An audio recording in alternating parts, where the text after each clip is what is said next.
এনেকৈ পুৰুষক মহিলা আৰু মহিলাক পুৰুষ কৰি দিব পৰা যদি অসমত বা পৃথিৱীত মানুহ কোনোবা জন্ম হৈছে, আটাইতকৈ চৈতানী মানুহ যদি কোনোবা জন্ম হৈছে, তেওঁৰ নামটো হ'ল হিমন্ত বিশ্ব শৰ্মা।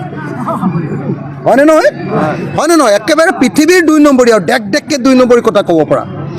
সেইকাৰণে মই এটা কথা স্পষ্ট কৰি দিব খুজিছোঁ যে অসমৰ মানুহে হিমন্ত বিশ্ব শৰ্মাই 2 নম্বৰী কৰিছে, গতিকে হিমন্ত বিশ্ব শৰ্মাক বহি থকা আপোনাৰ জনতা ভৱনত ধৰ্ণা দিবই। ৰাজ্যপাল অসমৰ হেড, ৰাজ্যপালৰ ভৱনত আমি ৰাজভৱনত ধৰ্ণা দিমেই।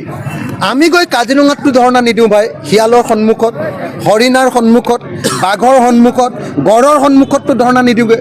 আমি ধৰ্ণা দিম হিমন্ত বিশ্ব শৰ্মাৰ সন্মুখত। আৰে হিমন্ত বিশ্ব শৰ্মাৰ গালত খৰ হৈছে, অখিল গগৈ গালত ইয়াতে দৰৱ লগাই দিলে কিবা কাম হ'ব নেকি? হয়নে নহয় কওক? হিমন্ত বিশ্ব শৰ্মাই 2 নম্বৰী কৰিছে, হিমন্ত বিশ্ব শৰ্মাই গণতন্ত্ৰ হত্যা কৰিছে, হিমন্ত বিশ্ব শৰ্মাই সাম্প্ৰদায়িক ৰাজনীতি কৰিছে। গতিকে হিমন্ত বিশ্ব শৰ্মাৰ বিৰুদ্ধে আমি ধৰ্ণা দিম আৰু জনতা ভৱনত ধৰ্ণা দিম। গতিকে হিমন্ত বিশ্ব শৰ্মাৰ কথা ইয়াত আইন নহয়। হিমন্ত